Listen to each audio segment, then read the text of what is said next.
Hello, everybody. My name is Martha Alter Hines, and I'm with Living the One Life. So today in this video, it's a little bit unusual, a little bit of a different kind of video I want to make today. And this video is relevant for the moment I'm recording it, which happens to be November 3rd, 2024. But it's also relevant, I think, just for whenever you happen to be coming across this video. Hopefully it will spark something you need in whatever moment you happen to be in. So in this moment that I am recording this video, again, it's November 3rd, 2024. And November 5th, 2024, we have an election in the United States coming up. And I'm not going to talk about the election itself, but what I want to talk about is related to feelings that I'm having and that probably lots of us are having of anxiety and, all the things. But what I really want to talk about more than anything is my honest, deep down truth of why I actually have hope. And I mean that like hope on a big meta level. I've thought about this a lot, and I realized suddenly maybe it would be helpful to share my perspective on this because, anyway, I'm sharing it in case it happens to be helpful in some way. There's two main components I want to talk about. So again, I'm not going to talk about the election itself, but what I'll just say is it's not just the election that, of course, could be stirring up anxieties, etc. There's so many things going on around the world that are really, really disturbing and upsetting.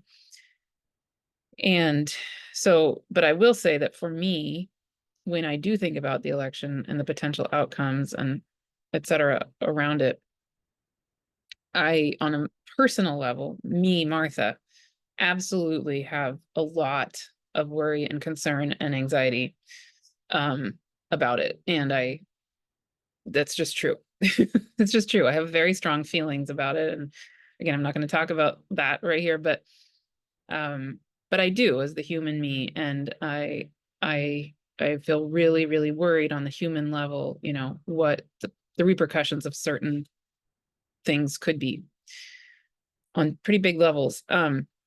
But the thing is that I often sort of even wonder about, for the human me sits here and kind of wonders about, is like, okay, so I have all that worry and concern. It's very real. Don't think it'll go away. No matter the outcome of the election, because honestly, there's so much suffering on this planet, and there's so much, like, the election itself is just a reflection of all these other dynamics, trauma, collective trauma, right? That's trying to work itself out on this planet, and that's not going to go away even if certain people win or don't win, right? So even if, let's say, the person I want to win does, then that's still, the trauma is there, and still that needs to get worked out. So either way, there's still things that I will be concerned about on the human level, and probably all of us will be. But why do I have hope? like, wait a second, but then this other part of me feels okay. How is that possible? So I have two basic answers for that. And I realized I haven't really shared about that. So maybe I should, because, it's helpful to me to remember them and maybe to be helpful to you. Okay, so two categories. Category one is I've had a series of experiences over the past 6 years that have been uncannily, like, just, I say uncanny, just uncanny in how I cannot deny the truth of them. And I've shared about some of those experiences in certain videos and certain places, but I just want to put it right here as kind of a little bit of a vulnerable sharing, but again, to make this point of, why do I have this bigger meta perspective, even despite my human concerns? And then category number two is related to category number one, but is really about this consistent overarching message that I have been getting for years from the spirit world, but it's getting louder and louder and a whole heck of a lot louder right now. And I think it's going to get even bigger over the coming months, years, which is that we are not alone. We are not alone. Humans, I think we have this tendency in this day and age to really feel like, we've been trained to think that humans are the top of the food chain and the most intelligent and blah, blah. So it's like we have this feeling like humans need to be the solution to everything. And we've got to do this on our own, like very individualistic kind of way of feeling about life. And the spirit world is like, no, guys. Hello.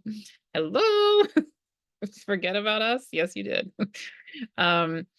So basically bottom line, they're here, and I'll say more about this in a minute, but they're basically saying, hey, you guys need to remember us. You need to remember that we exist. Number one, you need to remember your way of relating, being in communication and relationship with us. Number two, and then you need to start doing this on a regular basis, connecting with us in your own unique ways, because that's the point right now. Like, right, you've been in this time of forgetting. Part of the time of forgetting has been the fact that you forgot about us, or you kind of maybe sort of remembered us, but you had to like put that in the shadows, or we had to be in the shadows, and we need to come out.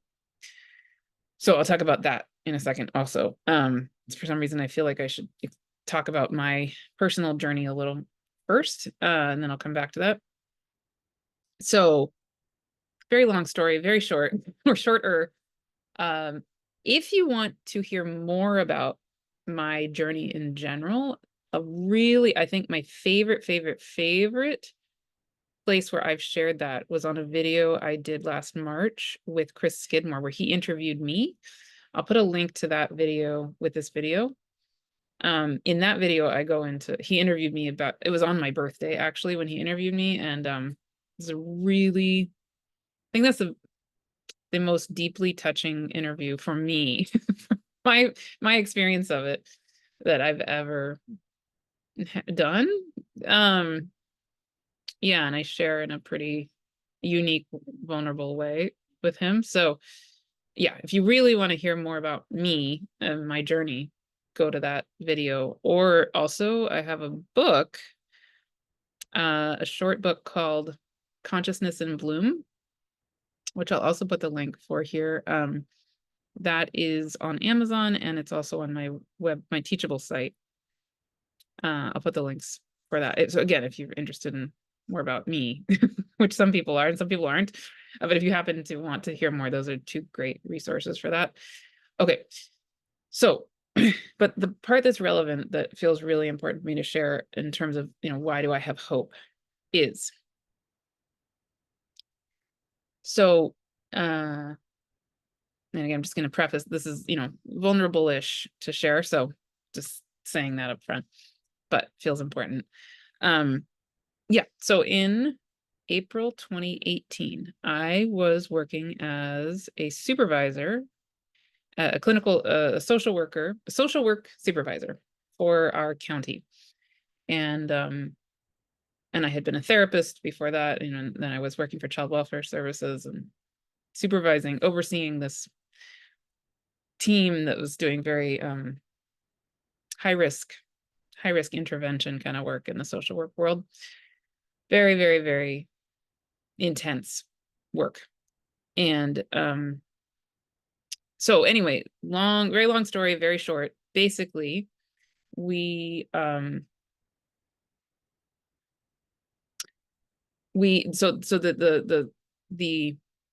program I was overseeing was like the most cutting edge, highest risk families in the whole county. And there's this big push to try to work with families so that we didn't take their children from them, basically, right? Good. It's very traumatic to take kids from their families. Okay. So I was overseeing this kind of new cutting edge program. And we had a director who was really, really gung-ho about it. And then we got a new director. And the new director was much more conservative and much more kind of on the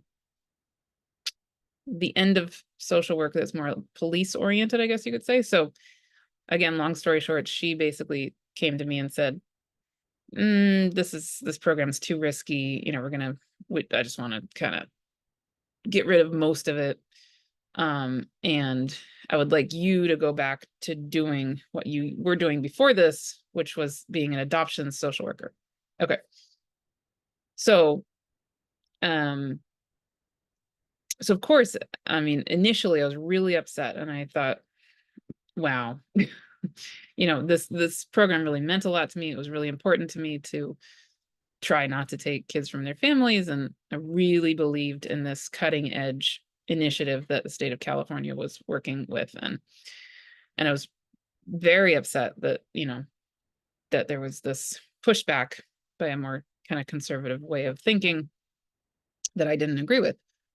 And I thought was going to be really damaging for people. So I was upset, but I went home, closed my eyes to pray about it. And I immediately didn't, I mean, I didn't even fully close my eyes practically. And immediately there was this circle of 8 spirits above my head, which I had never encountered before. And I had a strong spiritual life at that point, but I didn't talk about it with anybody except maybe 2 or 3 people in the entire world. I had this sort of social work side of me, and then I had the spiritual side of me, and the spiritual side of me was very private, but very strong. So yeah, but this was a new thing to have these circle of 8 spirits come speak to me. So these spirits were super present and they were cheering. They were like really, really excited. Like, yes, this is what we wanted to happen. This is so good. And I was like, what? What are you talking about? Are you crazy? Who are you? And they said, take the adoption social work job. That's exactly what you need to do. It will ensure that you can go an hour north of San Francisco, which is like, so I live not in San Francisco. I live about 5 hours drive from San Francisco. And they said this, you know, take the adoptions job, and that'll mean that you get to go an hour north of San Francisco, so like 6 hours from where I am, once a month. And when you go up there, we are going to start channeling through you, and what we channel through you will become the platform for what you need to do next. Translation: 6 years later, guess what am I doing? That. Okay. But I skipped over a bunch of parts. So I thought, what are you talking about? How would taking this adoptions job mean that I need to go 6 hours away from here once a month? That's insane. I don't know what you're saying, but okay, like something felt really good and really right about it. I could feel is very resonant. The energetic of them, very pure, like very benevolent, very just beautiful energy. So I said, okay, I don't know who the heck you are. I don't know what the heck this is, but I believe you for some reason. And so I immediately called my supervisor and said, okay, I'll take that adoptions job. Yes. And so I did. So that was on a Thursday. And I started on the adoptions job the following Monday. And on the Tuesday, so day 2 of my role in the adoptions job, I got assigned a brand new case where the kid was living an hour away from San Francisco, which meant that as an adoption social worker, I needed to go see. I had to see each one of the kids I was working with once a month. So guess what? That meant that I needed to go an hour north of San Francisco once a month. And guess what happened? And okay, say this other part. This was just what in the world? So when I was sitting there and first, the circle of 8 beings first came to me and they said, you're going to need to go an hour north of San Francisco. We're going to start channeling through you, blah, blah, blah. They showed me this vision. So I'm very, very visual, and auditory. Anyway, all these things, but I get lots of things through visions. And what they showed me sitting outside, outside of like a natural cafe or like a health food store or restaurant or something, but outside at a table, like a wooden table, typing and channeling. They were channeling through me in this vision, and I was typing on some, laptop or an iPad or something, outside of this natural food place at a table. Okay. So then fast forward a month or two, I was up visiting this client who I needed to go see once a month, an hour away from San Francisco. And I had a really, really upsetting, traumatic experience with him. Not with him, but like the situation he was in was really, really, really awful. Which is common in those kind of situations. So, but this was particularly bad. So I was very upset, and I closed my eyes and prayed, and I said, okay, and what should I'm traumatized right now. I need something to help me. And my guide said, okay, look on your phone for the closest health food store. So I typed in like natural food store or something like that. And so I followed the GPS to this store, which was actually like 45 minutes from where I was. And but the store itself was an hour north of San Francisco in Marin County. Okay, but some of you maybe live there. And I had never been to this store I was going to. Never been to Marin County much, and I didn't know Marin. Now I do quite well. I love it there. But so I was driving to the store, and I was maybe 5 or 10 minutes away, and I started feeling tentacles going into my back. I was like, oh my God, what is this? I'd never channeled before, ever. So I didn't know that like I hadn't been, I think, looking back on it, that feeling of the tentacle, this is the only time I've felt the tentacles feeling. I think it was just basically energetically me getting hooked in to be able to be a channel. So I was driving while this is happening. And so I feel this tentacles go in my back. And then I could feel all this energy converging above my head, ready to like, come down those channels through me. In other words, it was, I could feel it, that I was needing to channel for the first time ever. But I was driving, and I was like, I can't, I'm driving, please slow down. Like I need to get there, and I need to be safe. So give me a minute. But the energy was building. So finally I got to this health food store. And again, I'd never been there before. And I need to run to the bathroom. So I ran into the bathroom, and they're still trying to like start this channeling through me. I was like, I need to go to the bathroom. Give me a minute. Oh my God. So then I ran out to my car, grabbed my iPad, and I realized, oh my God, there are tables, wooden tables outside of this health food store. So guess what I did? I went and sat down at one of these tables. I had my laptop. I mean, not my laptop, my iPad, which has, keyboard. And so I sat down, and I was typing, sitting at a wooden table outside of a health food store, 1 hour north of San Francisco. I'm getting chills again. And I started channeling for the first time ever in my life.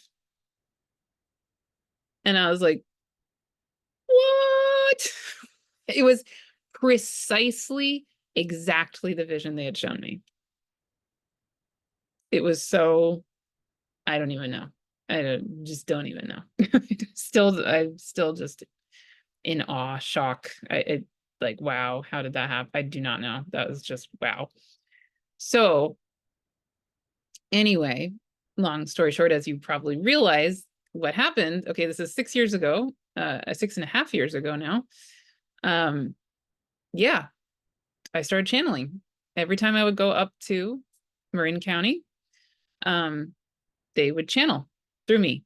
And then they started channeling just in general. I didn't have to go to Marin County anymore. It was something about being up there. I don't know why. Still don't know why.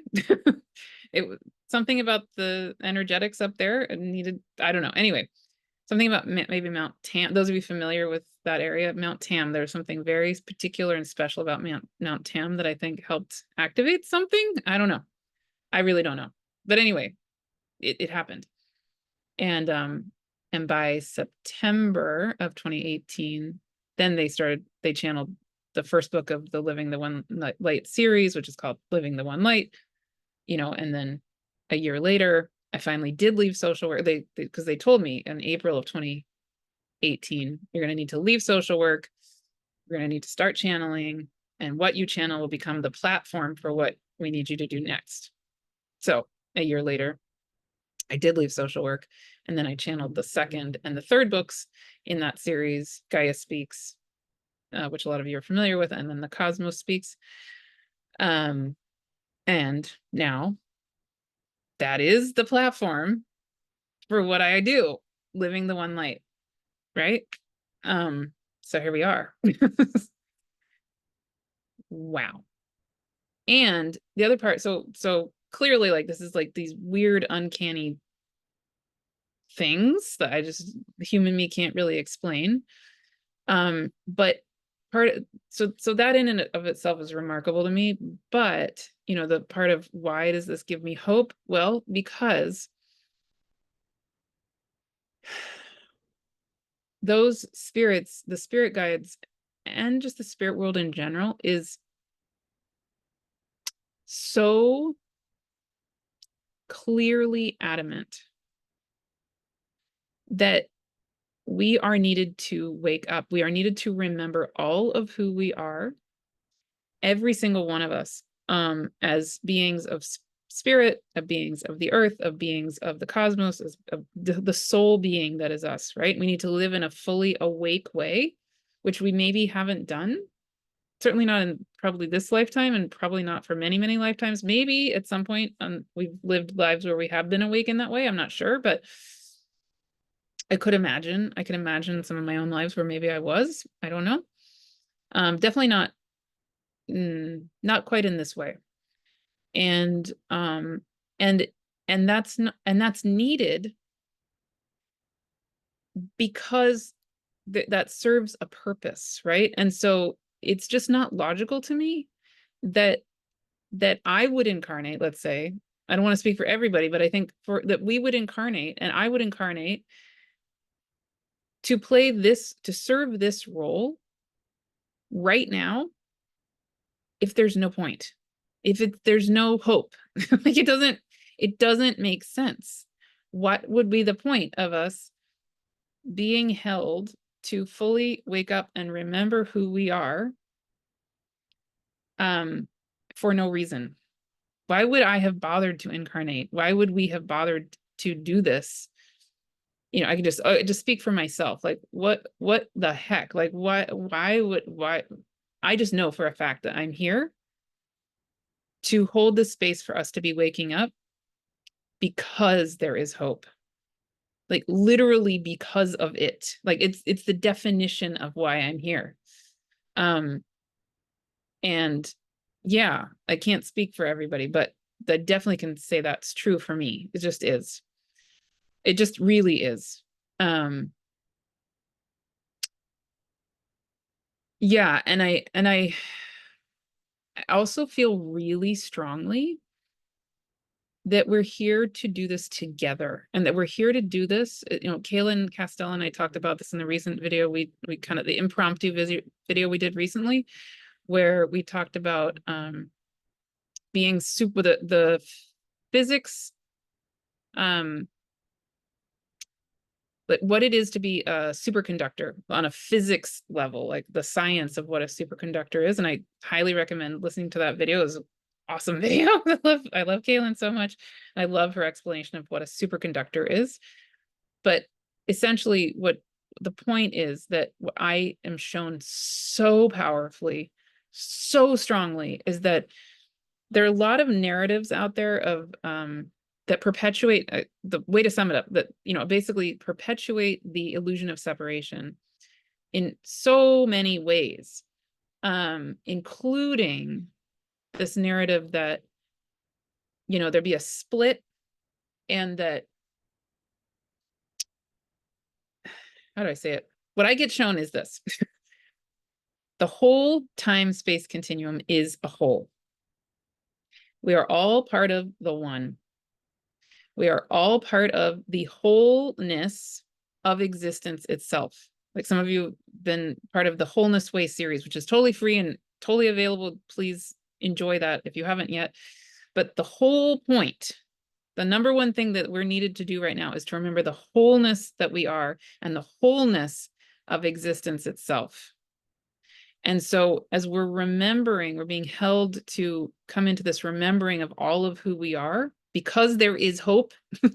We are also needed to do that as the wholeness that we are, the oneness that we are the totality of everything. And that's true for everything. Like literally, the definition of wholeness and oneness is that it includes everything, right? Yeah, there's so much there I could say. I don't want to go on a tangent with that right this second, but I just want to kind of throw that little piece in because it feels really, really important. And yeah, there's many layers there for me, but I'll just touch on it like that. Okay, so the component number 2 that goes along with this, my own journey. The other reason I have hope, despite the human me being very, very worried and concerned and all of it, is because we are not alone. We are just not. I mean, again, these spiritual experiences, these experiences I've had with the spirit world, like that one I just described, plus so many others. I've had so countless experiences with various aspects of the spirit world that are just undeniable, right? Like healing, most bizarre, kind of almost miracle healing experiences that have gone on, and that have been aided by the spirit world, where it's really the spirit world who's been acting, not so much me. And I think lots of us have had these kind of experiences, so we're not alone. We're just not. And again, we've been trained specifically in the time of enlightenment, quote unquote, that's like the mind that's so predominant and the human mind that's so the most powerful acting force. But it's just not true. It's a total illusion, right? Yeah, our brains are great, are super helpful. I'm really grateful for my own. Like, we need them. And there's so much more intelligence that exists than just our rational, logical brain. And part of that intelligence is literally this, the infinite realms of benevolent beings, and they are here. So along those lines, what I want to talk about a tiny bit is, if you happen to be seeing this before November 5th, that is actually election day in the United States. On that day, I'm going to be holding a gathering where I'm going to be channeling this realm of inner mountain beings that I've had a very, very, very beautiful relationship with for the past several years. And it's something that I've just tentatively started talking about. It's very tender still for me to talk about it. It's, for lots of reasons. But I have talked about it recently, and including on a video with Pam Gregory that I did a month or two ago. And bottom line, these intermountain beings, plus so many infinite other realms of benevolent beings, have been in this relationship with me for a long, long, long time. And I know with lots of you and with many, many humans, but they are now saying to me, okay, it's time. You need us. We need to come out of the shadows. We need to come out of the woodwork. We need to come out of the mountains. We need to come out of come out of hiding, basically. And they're saying, there is a huge amount. There are ways in which they really need to support us. There's deep, infinite wisdom that needs to come back into the world from them through us.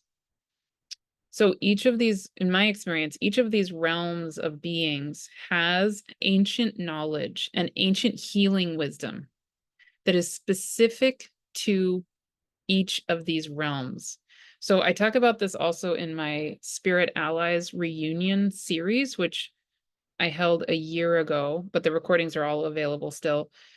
And I'm going to be starting in January a monthly series where I'm going to channel various benevolent realms and their healing wisdom that they're wanting to share with the world. And so this gathering that I'm holding on November 5th is going to be kind of like a precursor to that year-long monthly series I'm going to do. And yeah, so in the one on November 5th, these inner mountain beings are wanting to share, they're wanting to take us on a tour of their world, number one. Really beautiful. It's like a inner mountain crystalline world. Really just, wow, it's exquisite. I'm really excited, looking forward to sharing that with you. Number two, then they want to help us establish, each person there, or start to like really get a sense of your own way of connecting with them, your own way of having their wisdom come back through into the world through you, like maybe in ways that are specific only to you, or maybe in ways that are specific or like generally applicable to the collective, or both, probably for a lot of people, both. And then part 3 of the gathering it's a 3-hour gathering, which is going to be live and recorded. And so you're welcome to be there for any or all or none of it live, but then you can have the recording indefinitely, no matter what portion you're there for live. Hour number 3, or the part 3, then will be a healing session led by the inner mountain beings with their, again, so they can kind of start to begin to share their healing wisdom, that the ancient healing systems that they know, which are really, in their case, about the crystalline, how do I put it? The crystalline systems of life, of our own human bodies, animal bodies, the earth, the cosmos, the stars. Everything has this crystalline system realm or dimension. And over time, over the last many years, they've been showing me that system within the body, and then also these healing techniques, I guess you could say, the healing wisdom that's specific to working with that crystalline structure of the body. And they've been wanting me to channel books about it, actually. I think that's going to be in the Crystals Speak book of the Living the One Light series, which is going to be book 7. I'm only on book 4 at the moment, but that'll come someday. But what I'm going to be channeling on November 5th will be the, probably like some of the beginning of that information. Plus, then in 2025, I'll be doing a monthly series where more of that information will come through. I'm assuming. Yeah, but they've been showing this all to me for years, and now they're saying, okay, I've been really scared, like really, really nervous to be open about it, public about it. And they're saying, do it. It's time. We're ready. Like you're ready. You need it. So yeah. So that's another part of why I have hope, because there's more. There's just more than at least I can and that I'm aware of in this moment, the human me. Like there's just what I feel from them is just they are really here, really here. They're here supporting us. I see smiles on their faces. It's like I'm the human me is here going, oh my God, like this could be really bad, all of that. And they're just sitting there sort of really compassionate but happy, like smiling. And the feeling I get from them is the reason. It's like, why are you happy? And if I tune into them, it's like, no, this is the answer they give me actually right this minute. They're saying, because you're here. Me, not just me. I mean, me, but you, like, because you're here. That's why they're happy. Like I could start crying. Oh my God. Right? Like we are the hope. We are part of the hope. Not all of it. Again, it's not that humans are the one be all and end all. That's arrogant of us to think that, and also kind of sad of us to feel that way.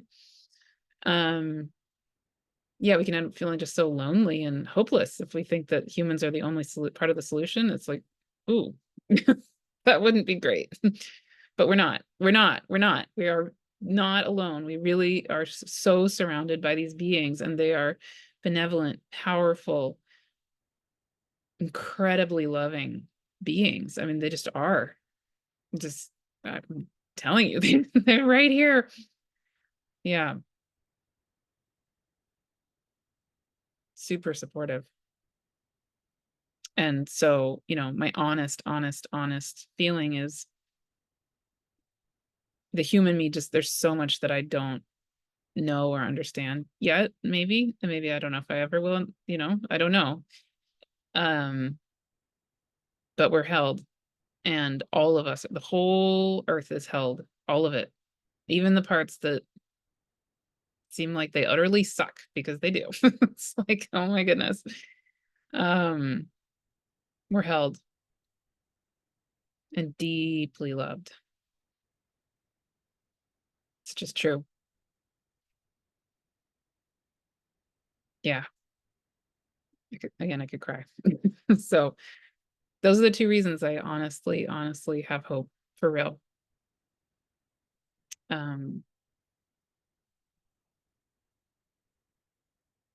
Yeah. Okay. I think that's complete for right this minute. I hope that's helpful. And if you feel called to join us on November 5th, or even through the recording, feel free. I'll put the link. I'll be doing, more to come. Always more to come. I'll be holding a couple gatherings in December, and then I'll be starting my new courses. I'll be starting on the one I just mentioned in January, where I'm going to be channeling these infinite realms of beings, on a monthly basis, like a certain type of being, I think, each month. I'm not quite sure yet how it's going to look. What the spirit world tells me is that after I do this gathering on November 5th, they said, then it'll be clear to you exactly how the structure is meant to be for that course. So I don't know the exact structure yet, but that's coming starting in January. I am in February going to be starting my second round of my Astrology 101 course. So if you're interested in that, would love to know. That'll be ready to sign up for soon. That'll be starting in February 2024. Then in 2025, oh my goodness, 2025. Then in March, I'm going to be doing this amazing free month-long thing with Kaylin Castell, which lots of you already have expressed interest in, and really excited to do that. Also starting in March, I'll be doing the Astrology 102 course for people who have already done the Astrology 101 course and want to keep going. And then starting in April 2025, I don't know if I've talked much about this yet. I can't remember. I'm going to be doing something which will be probably the big focus of that coming year, which will be a star course. It's called the Stars Speak. And really looking forward. I mean, I'm looking forward to all of these things, but that Stars Speak course is, yeah, it's really essentially going to be a channeled, spirit-held course of having the stars themselves wake up through us again. So similar to how there are these infinite realms of benevolent beings, you know, who are trying to be present, or who are present, who are trying to help us remember how to connect with them. Same deal with the stars. The stars are part of the infinite realms of benevolent beings. They're part of that. And so this Stars Speak course will be a combination of science, astronomy, mythology, and channeling through me, but also holding space for you to basically channel yourself, not necessarily publicly. I mean, no pressure at all. but really feel your own relationship with the stars themselves. That's the best way to say it. And yeah, to have this way of communicating and being in communication and community with the stars themselves, the infinite, like our star family, our star community, have that come back alive as us. There'll be the Stars Speak starting in April of 2025. And that course is going to be done, it'll be me, mainly me, but then it'll also be with Chris Skidmore once a month. And then there are going to be 4 amazing guest speakers in that course: Heather Ensworth, Kaylin Castell, Divine Harmony, and Julia Balaz. So pretty epic. Very excited about that. Yeah, so I'm hoping to have all of those things ready to sign up for in the next month or so. But if you're interested in any of it, let me know. I would love to know what's calling to you. Yeah, so lots to come. Yay. Okay. All right. That's why I have hope. Really, really. The human me is freaking out a little, but I still have hope. And yeah, I'm here. We're all here. We're in it together. We're doing it. And we're surrounded by love and support infinitely, literally. We are that love and infinity. Okay. I'll see you soon. Thank you for being part of it all.